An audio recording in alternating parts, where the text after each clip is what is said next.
घर में ठंडे चूल्हे पर अगर खाली पतीली है, मैं कैसे बोल दूं कि धूप फागुन की नशीली है। धन्यवाद सभापति जी। वित्तीय वर्ष 2024-25 के लिए पेश किए गए आम बजट पर हो रही चर्चा पर मुझे बोलने का अवसर देने के लिए मेरी पार्टी, मेरे नेता आदरणीय अखिलेश यादव जी का आभार प्रकट करना चाहता हूं। महोदय, मुझसे पहले मेरी पार्टी के अन्य सदस्यों द्वारा अपने संबोधन में बजट के संबंध में उठाई गई आपत्तियों से मैं खुद को संबद्ध करता हूं। ये बजट वस्तुतः बाबा साहब भीमराव अंबेडकर जी के बनाए गए संविधान का अपमान है, क्योंकि इसमें संविधान सम्मत संघीय गणराज्य के ढांचे को पूरी तरीके से दरकिनार करते हुए सिर्फ और सिर्फ अपनी सरकार को बचाए रखने का समर्थन मूल्य चुकाया गया है। महोदय, हम सभी जानते हैं अंग्रेजी वर्णमाला के अक्षर ए से जेड तक होते हैं। इसके एक एक अक्षर मिलकर के ही वर्णमाला पूरा करते हैं। इसमें प्रत्येक अक्षर का समान महत्व है, लेकिन दुर्भाग्य है कि माननीय वित्त मंत्री महोदय ने सिर्फ ए टू बी का ध्यान रखा है, ए टू बी पर ही रुक गई। यहाँ ए यानी आंध्र प्रदेश, बी यानी बिहार।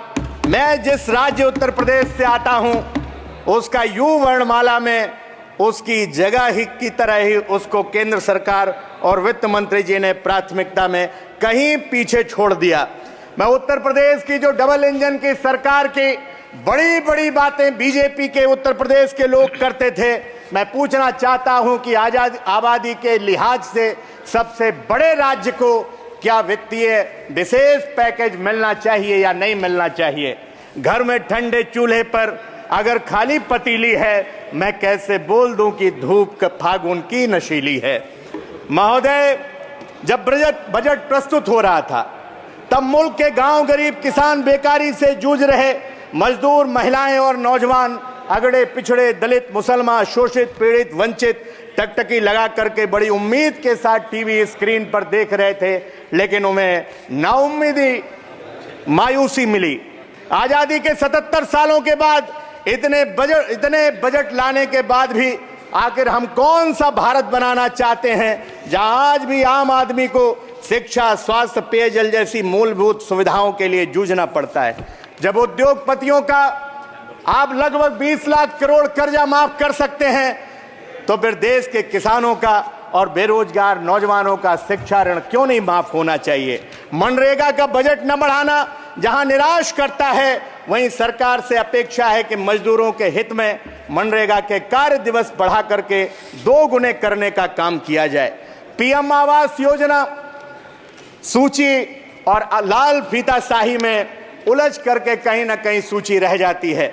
महोदय, इसलिए मैं कहना चाहता हूं, तमाम जरूरतमंदों को पीएम आवास नहीं मिल पाता है। मेरी मांग है सांसदों की सिफारिश पर पात्र व्यक्तियों को प्रधानमंत्री आवास देने का काम किया जाए। सरकार ने बजट में बताया कि उसका वित्तीय राजकोषीय घाटा जीडीपी के मुकाबले 4.9% है, पर यह नहीं बताया कि जो कर्ज हमारे देश के ऊपर 2014 के समय 55 लाख करोड़ था, आज वह बढ़ करके 210 लाख करोड़ हो गया है। नौनिहाल बच्चे इस बजट में आज भी समावेशी और विकसित होने की परिभाषा में सम्मिलित होने की प्रतीक्षा में हैं। दिव्यांग विद्यार्थियों का भी बजट कम कर दिया गया है। अंत में मान्यवर, मैं आखिरी बात कह करके अपनी बात को समाप्त करता हूं। हमारे जिले से हमारी लोकसभा क्षेत्र धौरारा से लेकर के और पूरे उत्तर प्रदेश के अंदर जो आवारा जानवर हैं, उन्होंने तबाही मचा रखी है। किसान दिन रात अपने खेत पर रहने को मजबूर हो रहा है।